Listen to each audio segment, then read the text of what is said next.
హా? సొంతిల్లు లాంటిది ఏంటి బావా? ఇది నా సొంతిల్లే కదా.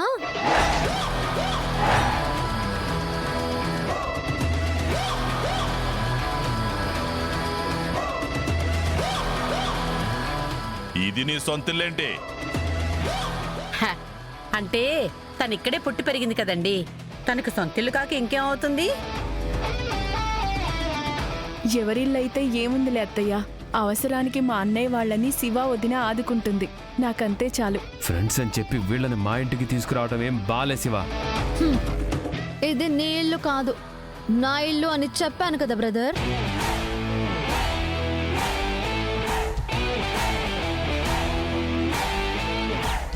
శివ, ఇది నీ ఇల్లా? లేకపోతే ఇక్కడికి ఎందుకు తీసుకొస్తాను?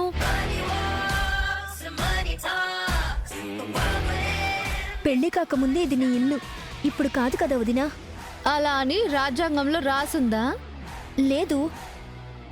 మా ఇంటికి కోడలిగా వచ్చిన తరువాత నువ్వు ఈ ఇంటికి చుట్టమే కాని ఈ ఇంటి మీద నీకు అధికారం ఉండదు కదా శివ. ఈ ఇంటికి కోడలిగా వచ్చిన తిరుపతత్తకి, నాగవల్లికే ఈ ఇంటి మీద అధికారం పెత్తనం ఉంటుంది కదా. వాళ్ళకి కూడా ఎక్కడుంటుందక్క, మావయ్య దేవాబావ పడనివ్వరు కదా. మీరు చెప్పింది నిజమే అనుకో, కాకపోతే ఇది నా ఇల్లు అనడానికి కొన్ని ఆధారాలు ఉన్నాయి.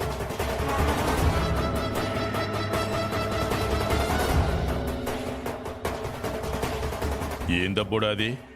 శివపార్వతి అటు తిప్పి ఇటు తిప్పి బాంబు మనకిందే పెట్టినది. గంగకి విడాకులు ఇస్తానన్నప్పుడే నాకు అనుమానం వచ్చింది నాన్న, ఇలాంటిదేదో చేస్తుందని. వాళ్ళ మాటలకేం గాని పాపం ఎండను పడొచ్చినట్టున్నారు. మజ్జిగ ఏమైనా తీసుకురమ్మంటారా? తీసుకురా పెద్దమ్మా. ఆగు తిరుపతి, మా కడుపులో మంట పెట్టి వాళ్ళ కడుపులో చల్లగా మజ్జిగ పోస్తా ఉండవా?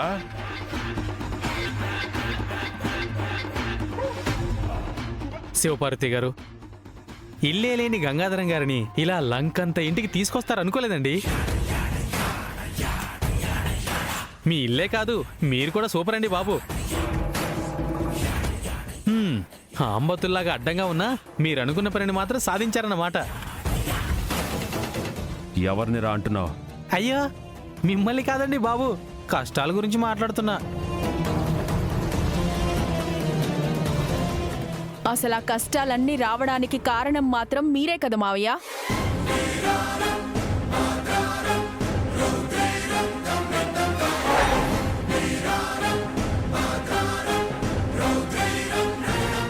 సరే, క్షణాల్లో వంట వండేస్తాను, హాయిగా తిందురు గాని.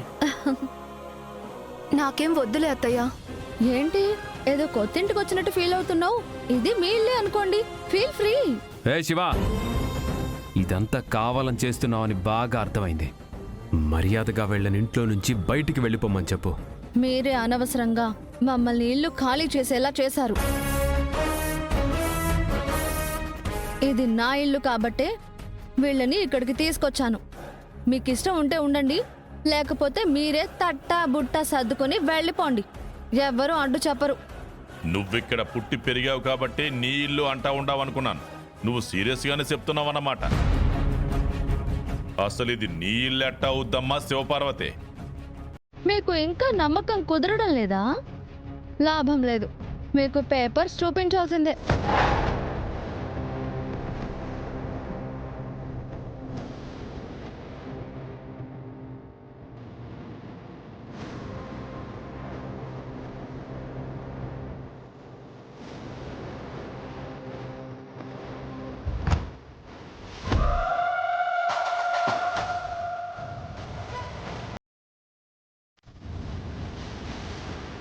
ఏమైందబ్బోడా?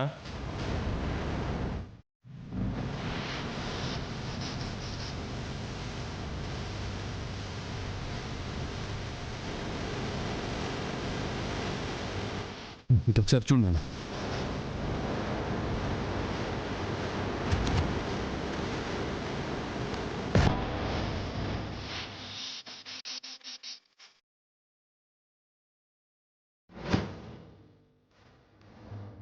మన ఇంటి డాక్యుమెంట్లు షో పేరు మీద ఉన్నాయండి నాన్న. ఎందుకున్నాయో తెలుసా బ్రదర్? మా నాన్న నా పేరు మీద రాయించాడు కాబట్టి.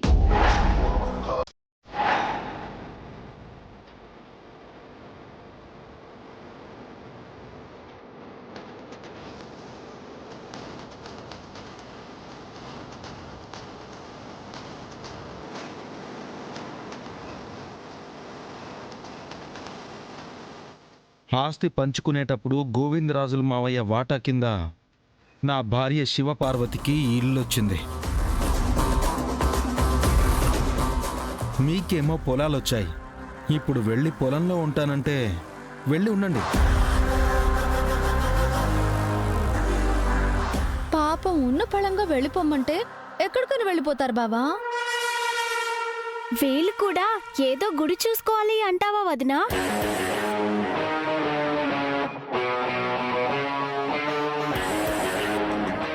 మమ్మల్ని అక్కడికే పంపించాలనుకున్నారు, కానీ చివరికి మామయ్య వాళ్లే వెళ్లాల్సి వస్తుంది. మీరాగండే. వరదరాజుల మావయ్య వాళ్ళని మనం ఖచ్చితంగా బయటికి వెళ్ళాలని చెప్పట్లేదు. కాకపోతే ఇల్లు ఖాళీ చేయిస్తే మనం ఎంత ఇబ్బంది పడ్డామో ఇప్పటికైనా తెలుసుకుంటే అదే చాలు. అది తెలియాలనే కదమ్మా శివ మనల్ని ఇక్కడికి తీసుకొచ్చింది. అది త్వరగా అర్థం చేసుకుంటే బాగుంటుంది. అర్థం చేసుకునే మాట అటు ఉంచండి. ఇక్కడ ఉండకపోతే మరి ఇంకెక్కడికి వెళ్తారు? పక్కూర్లో ఏదో గెస్ట్ హౌస్ ఉంది కదా మావయ్య, మీరు వెళ్ళి ఒక 2 రోజులు ఉండండి. అన్నయ్య వాళ్ళు కొత్తగా ఇంట్లోకి వచ్చారు కదా, పాలు పొంగించి మేము కూడా వస్తాం. ఏంది అందరూ తలతక్కిగా మాట్లాడుతూ ఉండారు? ఇల్లు పోయిందన్న బాధలో మీకే పిచ్చి పట్టిందండి. రాయ్ ఏంట్రా బాగుతున్నావు? ఓ, వీళ్లతో మాటలు ఆపేసి అక్కడ ఎలా ఉండాలో చూసుకోండి.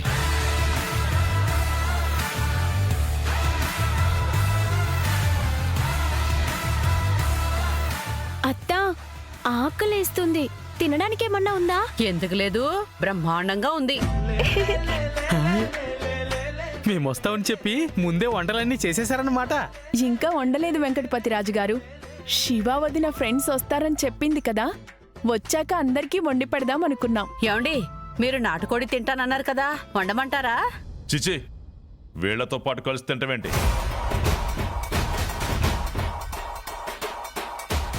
మీ కర్మ. ఆకలేస్తే వచ్చి తినండి. మేమైతే ఈరోజు మసాలా వంటలు వండి పెడతాం.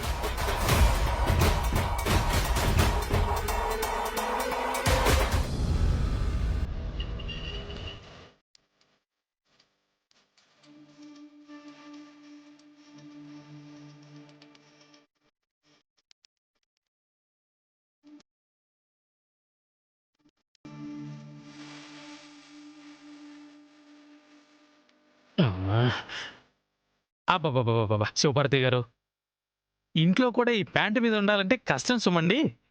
గంగాధరం గారిలా పంచి కట్టుకుంటే ఈ ఇంటికి ఆ ఉందతనానికి కరెక్ట్గా సూట్ అవుతుంది. మీకు పంచె కావాలంటే చెప్పండి. ఇక్కడ మా అన్నయ్యవి కాకపోయినా దేవాబావ కూడా పంచే కదా కడతాడు, అవి కూడా వాడుకుందరు. కానీ నా వస్తువులేవి ముట్టుకోవడానికి వీల్లేదు. మన ఇంట్లో ఉన్నారు కదన్నయ్య, మన వస్తువులు ఏమి తాకద్దంటేలా? అయినా తనేం వెంట తీసుకుపోవట్లేదు కదా దేవా, ఏదో ఒక పూట కట్టుకొని వదిలేస్తాడు. పర్లేదులేండి. నేనేమైనా ఇప్పుడు కావాలని అడిగానా? ఉంటే బాగుంటుంది అన్నానంతే. ఊరికే ఉండకుండా ఎందుకండి అందరినీ ఇబ్బంది పెడతారు? అయ్యో, నేను అలా అన్నానా? మరి ఎలా అన్నారు? కుముదా, ఎందుకు ఆయన్ని ఆట పట్టిస్తున్నారు? ఆయన ఏదో సరదాగా అన్నారు. చూసారా వెంకటపతి రాజు గారిని ఎలా వెనకేసుకొస్తుందో?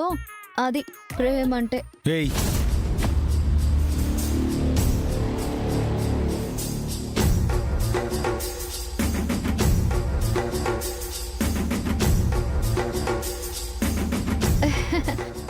అంటే ప్రేమ ఒక్కటే కాదు బావా, అభిమానం కూడా. శ్రీవల్లి వెంకటపతి రాజు గారి విషయంలోనే కాదు, ఎవరైనా ఇబ్బంది పడుతుంటే తను చూడలేదు. వాళ్ళకి ఏదో ఒక విధంగా సాయం చేయాలనుకుంటుంది. మరి నన్నెందుకు బాధ పెట్టింది?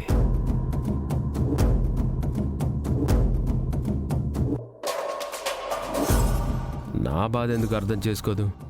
ఎన్ని రోజులు ప్రయత్నించినా ఎప్పుడూ నా మీద దయ చూపించలేదు. తను సాయం చేసేది మనుషులకి అన్నయ్య.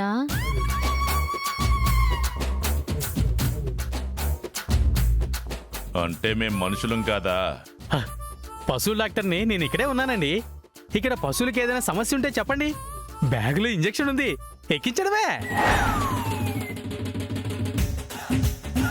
ఏంటది? మందండి, మందు.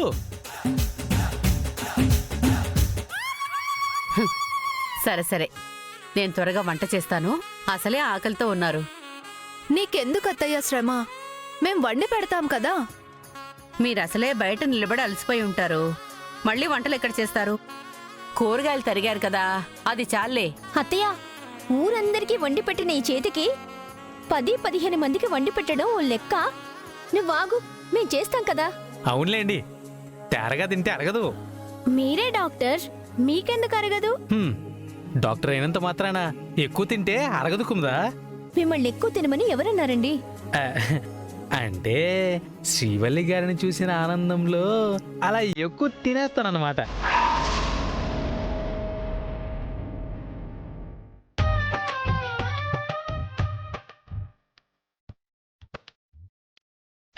అంటే నా ఉద్దేశం ఆనందంలో ఎక్కువ తినేస్తానని చెప్పబోయి అలా అన్నానులేండి. మీరు అలా చూడకండి. కొత్త ఇంట్లోకి వచ్చానన్న ఆనందం కంటే ఈ గుండెల్లో గుబులే ఎక్కువ అవుతుంది. పెద్దమ్మే అందరికీ వండి పెడుతుంది కదా, ఇప్పుడు అందరం కలిసి మా పెద్దమ్మకి వండి పెడదాం. చెప్పత్తయ్యా, నన్ను ఎసరు పెట్టమంటావా, కూర వండమంటావా? అలా అయితే శ్రీవల్లి గారు కూరలు తరిగేటప్పుడు ఆవిడకి ఆ కూరగాయలు నేనే అందిస్తాను. ఎవ్వరూ అవసరం లేదు. నేనే తిరుపతి అత్తయ్యకి సాయం చేస్తాను. అదేంటన్నయ్యా, ఈ ఇంటికి ఎన్నిసార్లు వచ్చినా మీకెప్పుడు వండి పెట్టి మర్యాద చేసే అదృష్టం నాకెప్పుడు ఇవ్వలేదు వీళ్ళు. కాకపోతే ఈ శివ వదిన దయ వల్ల ఈరోజు మీకు సేవలు చేసే అదృష్టం నాకు దక్కింది. కాబట్టి మమ్మల్ని చేయనివ్వండి. నీకు సహాయం చేయాల్సిన బాధ్యత మాకు కూడా ఉంటుంది కదా నాగవల్లి. మమ్మల్ని సహాయపడనివ్వు. అమృత గారు, మీరు కూర్చోండి. నేనేం చెప్పాను? మీరు కూర్చొని కూరగాయలు కోస్తుండండి, నేను వెళ్ళి శ్రీవల్లి గారికి హెల్ప్ చేస్తుంటాను. సరేనా?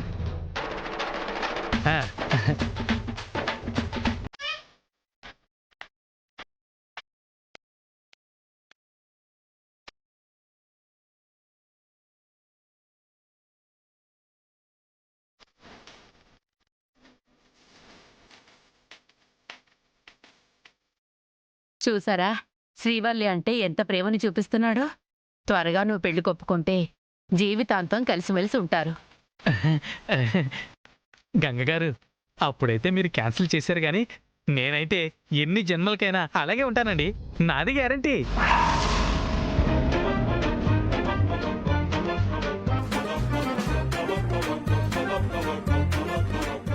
దానికైతే మేం కూడా గ్యారంటీ ఇస్తాం. వెంకటపతి రాజుగారు చాలా మంచివారు. ఏ కుముదా, అన్నయ్యకి నచ్చని విషయాలు మాట్లాడకూడదు. మీ అన్నయ్యకి నచ్చాయో లేదో కానీ ఇక్కడ ఇంకొకరికి మాత్రం మండిపోతూ ఉంటుంది.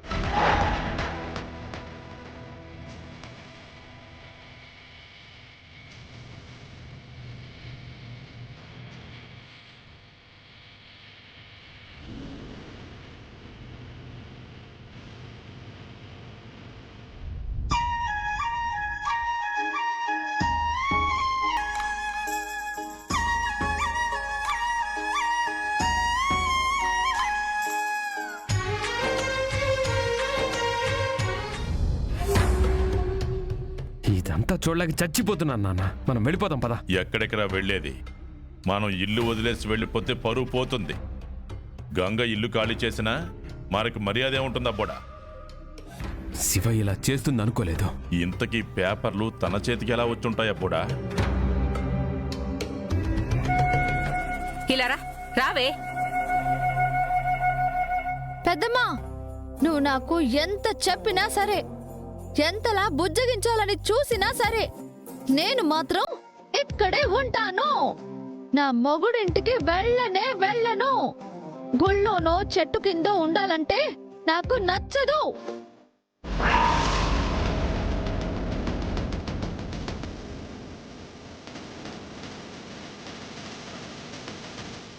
శివా ఏ గుమ్మం వైపు నేను చూస్తాను గాని ఇదేదో ఇంగ్లీష్లో రాస్తుంది చూడవే.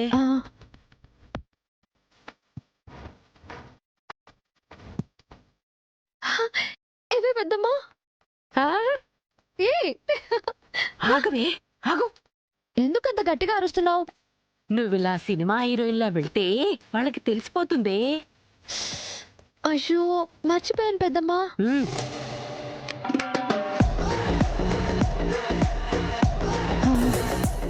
పత్రాలు జాగ్రత్త. ఇవి పోగొట్టుకుంటే మళ్ళీ కుటుంబం మొత్తం రోడ్డు మీద పడుతుంది. మా అమ్మ చచ్చి ఏ లోకంలో ఉందో కానీ మా అమ్మ ఆత్మకి శాంతి కలుగుతుంది పెద్దమ్మా. ఇంత సాయం ఎవరు చేస్తారు? బంగారంలా చూసుకుంటావు. నీ మొగుణ్ణి ఆడించడానికి నువ్వే హెల్ప్ చేస్తున్నావు. ఆ, అప్పుడప్పుడు నాకు కూడా అవకాశం రావాలి కదే.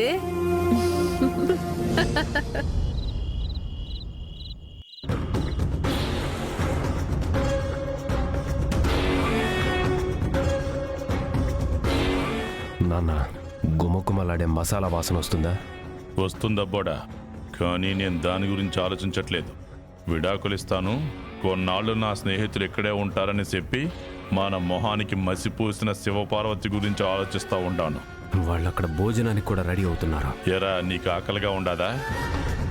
శత్రువుల మొహాలు చూస్తే గుక్కెడు నీళ్లు కూడా మింగుడు పడవు. అట్లాంటిది ముద్దలా దిగుతుందబ్బోడా. అంటే ఏంటి నాన్న, వాళ్ళు ఇల్లు మనకు అప్పచెప్పే వరకు ఆమరణ నిరాహార దీక్ష చేయాలా? పదవి కోసమో 10 మందికి మంచి జరగడం కోసమో చేస్తే ప్రతిఫలం ఉంటుంది దేవా. పంతంతో చేస్తే ఏముంటుంది? మరి నువ్వు 10 మందికి భోజనాలు పెడతా ఉండవు కదా తిరుపతి, నీకేం ప్రతిఫలం వచ్చుండాది? తృప్తి. నా అన్న బిడ్డలకి ఇలా ఎప్పుడు వండి పెడతానా అని ఎదురు చూశాను. ఇన్నాళ్లకి నా కల ఫలించింది. అయితే కడుపు నిండిందన్నమాట. నా గురించి వదిలేయండి, ముందు మీ కడుపులు నింపుకోండి. ఎంతసేపని ఇలా ఉంటారు? మేము తినవు తిరుపతి, ఆళ్లతో కలిసి తింటే మెతుకు కూడా పోదు.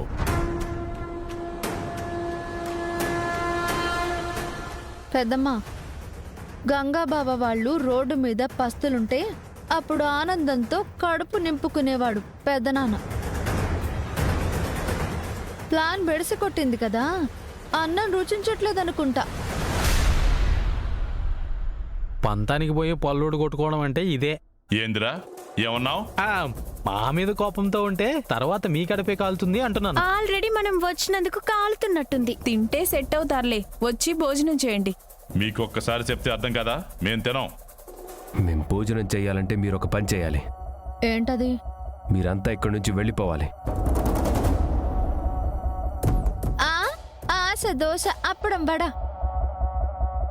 ఇలా చెప్పి మమ్మల్ని ఇంకోసారి ఇల్లు ఖాళీ చేయించాలని చూస్తున్నారు.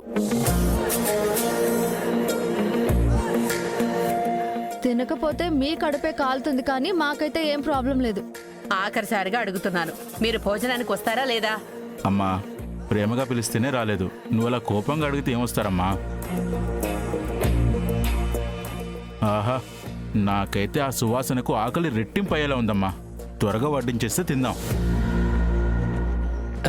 నేను మొహమాటం కొద్ది చెప్పట్లేదు కానీ నా పరిస్థితి కూడా అదేనండి. అత్త, వాళ్ళని వీళ్ళని అడుక్కోవడం ఎందుకు? సమయానికి మనం భోంచేద్దాం పదండి. సరిగ్గా చెప్పావు బావా. పదండి పదండి, రండి. పదమ్మా. పద్ధతయ్య. పద. ఏంటో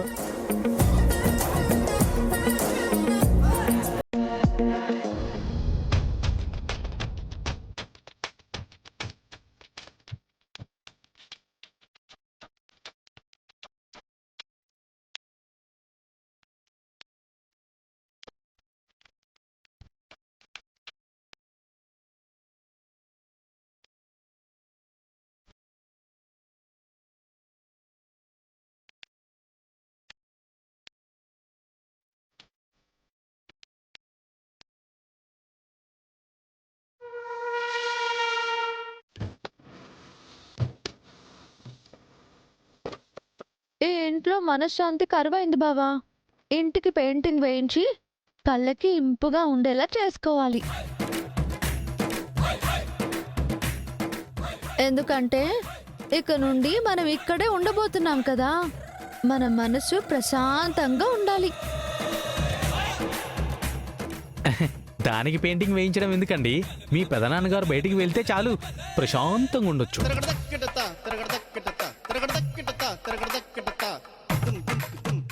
అవును శివ, అక్కడ మన ఇంట్లో ఏ రంగులైతే వేయించామో ఇక్కడ కూడా అదే రంగులు వేయించాలి. ఇప్పుడెందుకన్నయ్య పెయింటింగ్ గురించి? ముందు మాట్లాడకుండా తినండి. ఆ రోజు డైనింగ్ టేబుల్ ముందు కూర్చొని తినబోతుంటే అవమానించిన వాళ్ళు అక్కడే కూర్చున్నారు. ఈ రోజు మనం అదే డైనింగ్ టేబుల్ ముందు కూర్చొని తింటున్నాం.